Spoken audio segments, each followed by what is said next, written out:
UNESCO Remote Radio Week 2021. Get ready for a week devoted to helping radio stations broadcast remotely.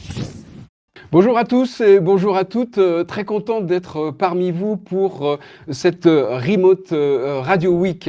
Je m'appelle Michel Collin, j'ai commencé dans la radio comme journaliste, animateur, directeur de station, j'ai créé plusieurs stations en Suisse en particulier et depuis 2003 désormais je suis consultant indépendant avec une spécialité, la génération de revenus pour les stations de radio et j'ai eu l'occasion de travailler dans plus d'une vingtaine de pays différents. C'est pour ça que je vais partager aujourd'hui avec vous des clés pour développer les revenus, les sources de revenus de votre station. C'est issu d'une expérience sur le terrain, comme vous le voyez. J'ai eu l'occasion de travailler dans une quinzaine de pays africains pour des ONG qui m'ont demandé d'aider des stations de radio, la plupart du temps des radios communautaires, des radios locales, parfois dans des endroits très reculés, à générer des revenus pour assurer la viabilité financière de cette radio.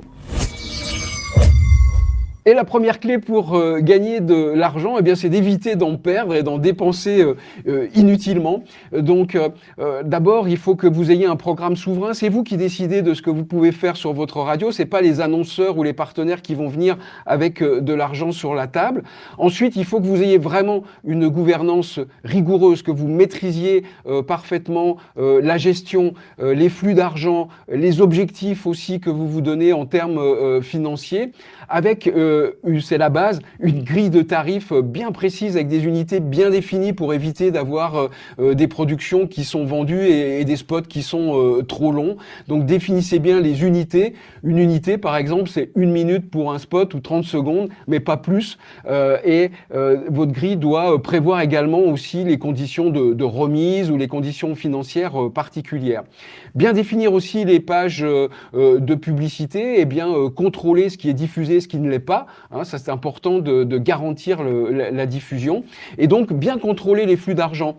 Tout l'argent qui rentre dans la radio doit arriver d'abord dans la caisse contre des quittances et non pas dans la poche des différentes personnes qui, sous prétexte qu'elles n'ont pas de salaire, par exemple, vont encaisser elles-mêmes des prestations contre des reportages ou des mentions à la radio. Non, tout l'argent doit faire l'objet d'une quittance et doit rentrer dans la caisse de la radio qui ensuite doit rémunérer les différentes personnes concernées sur la base d'accords ou de contrats. Voilà, cette bonne gouvernance, elle est essentielle au développement de vos sources de revenus.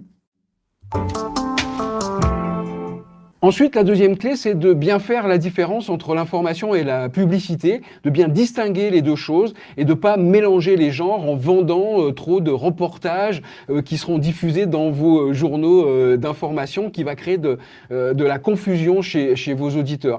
Tout ce qui est répétitif, tout ce qui est de l'ordre de la communication doit être payé et doit être diffusé de manière distincte dans votre programme et identifié comme tel. Vous devez lutter contre les fake pubs, c'est-à-dire qu'on parle beaucoup des fake news, mais il y a tellement de publicité déguisée sur les radios que vous devez essayer de lutter contre ce phénomène et de bien identifier clairement ce qui est de l'information, de ce qui est de la publicité et surtout éviter finalement de donner des contenus gratuits à des partenaires qui devraient payer pour cela. Tout ça en respectant les principes de base de la déontologie journalistique. Je vous le rappelle qu'un journaliste ne devrait pas percevoir une rémunération contre la réalisation d'un reportage. Il faut bien faire la différence entre les frais de transport qui vont permettre à quelqu'un de se déplacer, mais voilà, on ne vend pas des publi-reportages et respectez s'il vous plaît la déontologie journalistique, mettez la pub à la place de la pub et l'info à la place de l'information.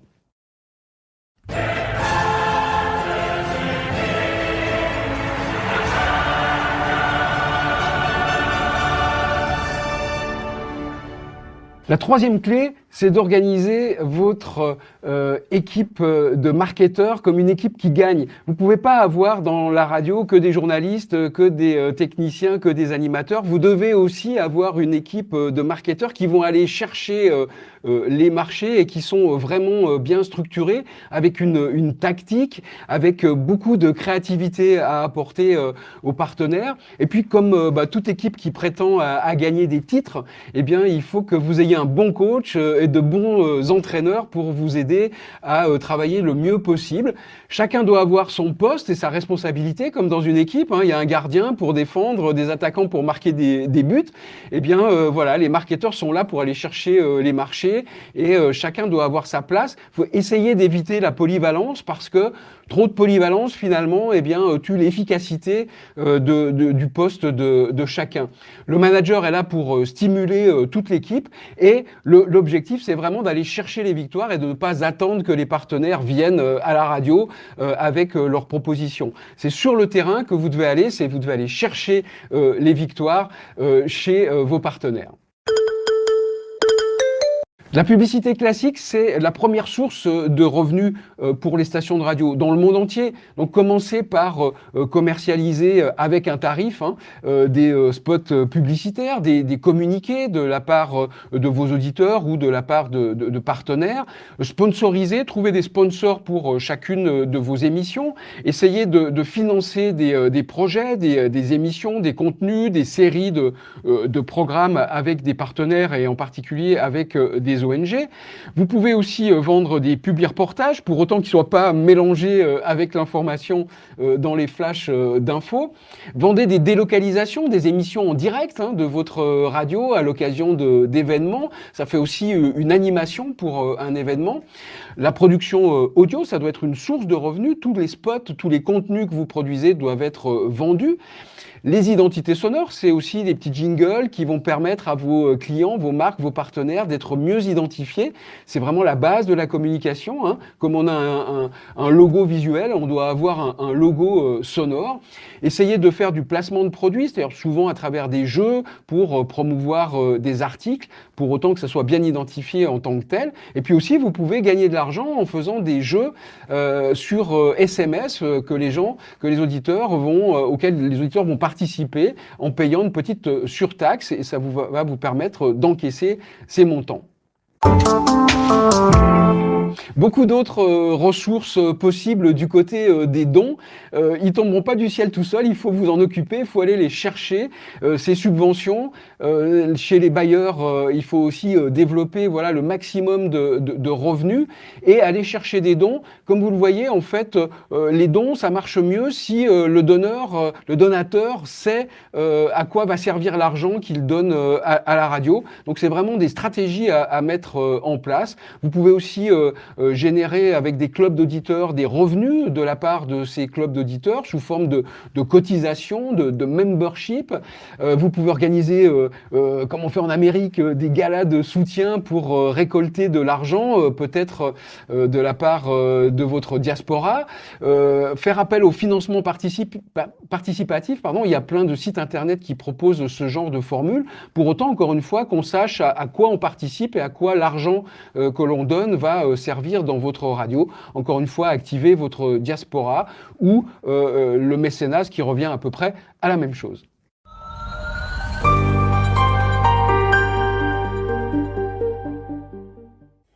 La 7e clé pour générer des revenus pour votre radio, c'est d'activer toutes ces nouvelles solutions digitales, en particulier les podcasts natifs que vous pouvez produire vous-même dans votre radio, que vos animateurs ou que vos partenaires peuvent peut-être produire dans vos studios et que vous allez peut-être proposer au sponsoring, comme vous proposeriez le sponsoring d'une émission, vous pouvez proposer le sponsoring d'une série de podcasts.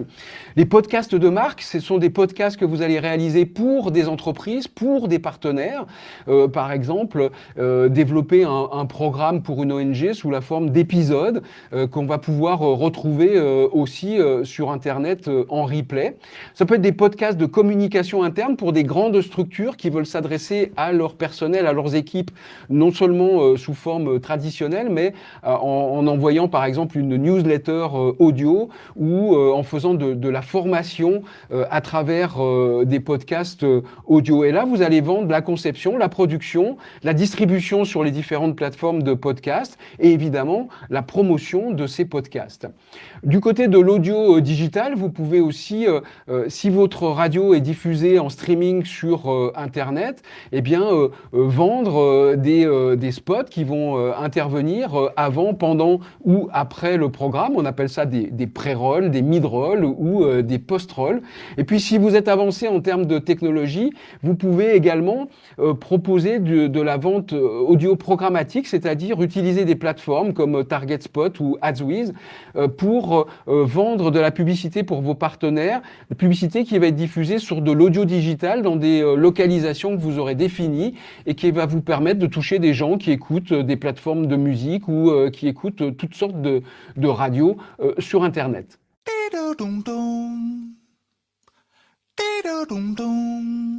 Sixième clé pour vous aider à générer des revenus, eh bien c'est du côté d'Internet toujours et des réseaux sociaux en particulier. Arrêtez d'offrir des publications sur Facebook, mais monétisez ces publications.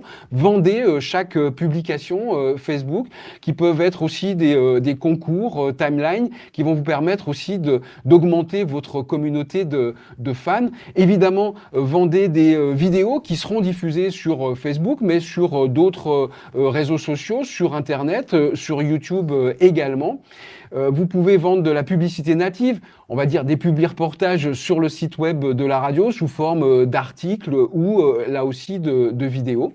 Vous pouvez vendre des bannières sur votre site web, donc ce qu'on appelle le display. Et puis aussi des prestations de community management, parce que si vous gérez bien la page Facebook de votre radio, eh bien vous pouvez le faire pour le compte d'autres personnes, d'ONG ou des clients pour lesquels vous allez réaliser des publications et gérer la page Facebook et les comptes des réseaux sociaux contre une rémunération de community management pour faire ça. Vous pouvez également, si vous avez les compétences en interne, développer des services web comme une agence digitale, c'est-à-dire créer des sites, des pages Facebook pour vos partenaires. Huitième clé pour générer des revenus, eh bien c'est du côté de l'événementiel où vous pouvez organiser des concerts avec des partenaires, mais le but de toutes ces activités annexes, c'est que ça laisse de l'argent dans la caisse et que ça soit rentable. Il ne s'agit pas simplement d'arriver à autofinancer des projets, sinon ça ne servira pas à grand-chose en dehors de faire de la promotion. Donc ça peut être des concerts, des animations commerciales, des expositions, des salons du mariage que vous pourriez organiser vous-même ou des kermesses par exemple. Certaines radios ont développé des activités de e-commerce, c'est-à-dire qu'elles vont vendre en ligne des articles des commerçants locaux ou des articles qui ont été donnés à la radio et que la radio revend de cette manière-là.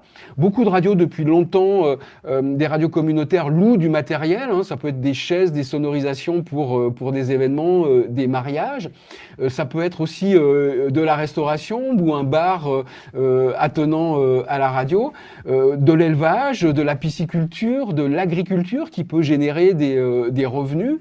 Pourquoi pas la traduction de documents pour vos auditeurs qui ont des difficultés avec les langues et des services de bureautique, envoyer des emails ou partager la connexion Internet contre rémunération, encore une fois.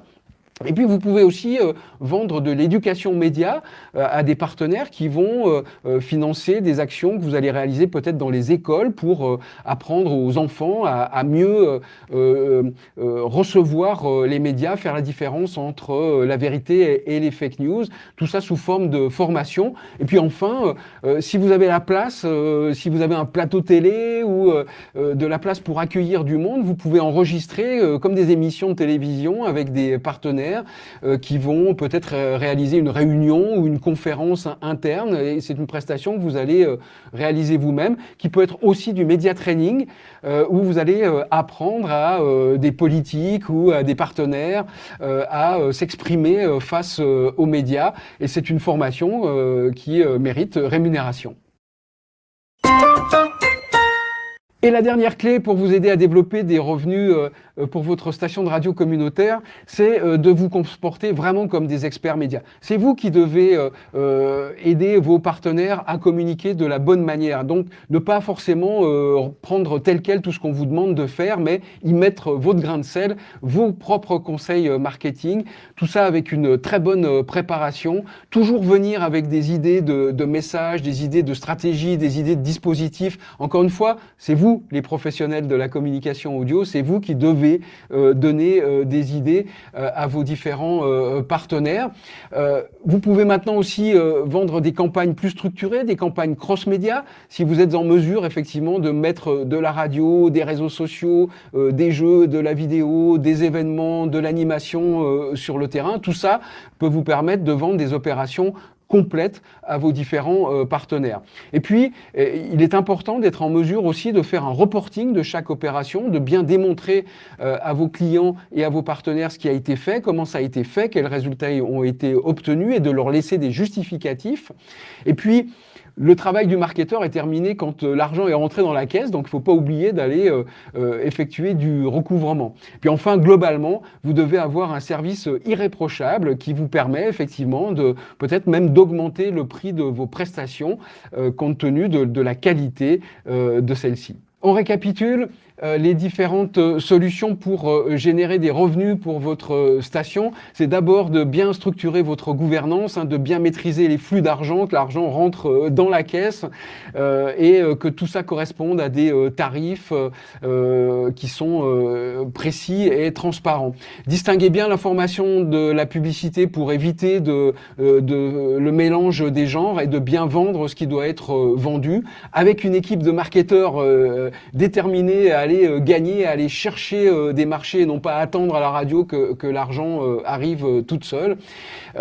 Exploiter toutes les solutions de la publicité classique, spot, communiqué, solliciter la générosité de vos partenaires et de vos auditeurs en réalisant des opérations de collecte de dons, exploiter vraiment l'audio digital sous toutes ses formes, en particulier les podcasts qui sont vraiment un Eldorado important pour générer des revenus sous forme de production audio. Monétisez bien tous les réseaux sociaux, tout ce que vous faites sur Facebook en particulier, que ce soit des jeux ou des vidéos. Exploitez l'événementiel pour organiser peut-être vous-même des événements pour autant qu'ils soient rentables au final. Et puis, de la créativité, apporter des idées, apporter du service et de la performance à vos partenaires. Voilà ce que je voulais vous raconter aujourd'hui. Si vous voulez cette présentation PDF, il vous suffit de m'envoyer un mail à michel@mediaticconseil.com et je me ferai un plaisir de vous l'envoyer.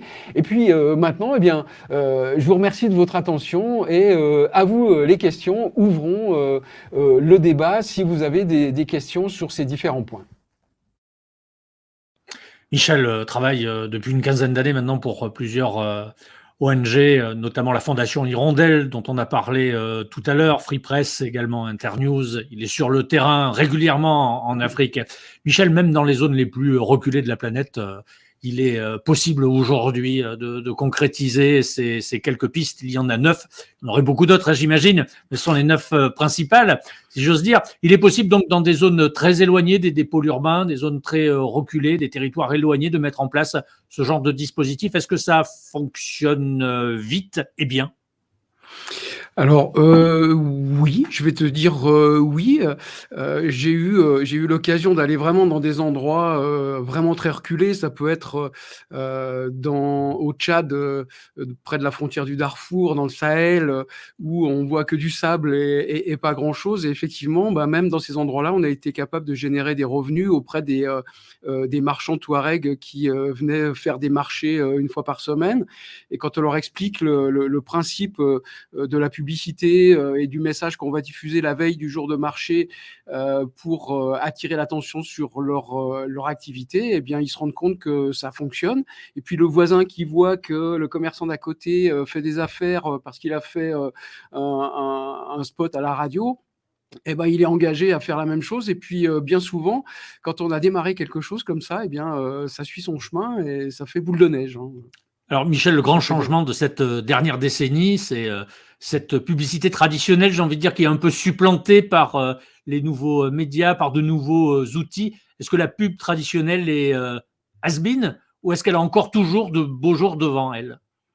Oh ben moi, je pense qu'elle a encore des années et des années devant elle parce que, d'abord, c'est une vue de l'esprit de penser que la radio est un média, has-been, surtout en particulier quand on parle de l'Afrique.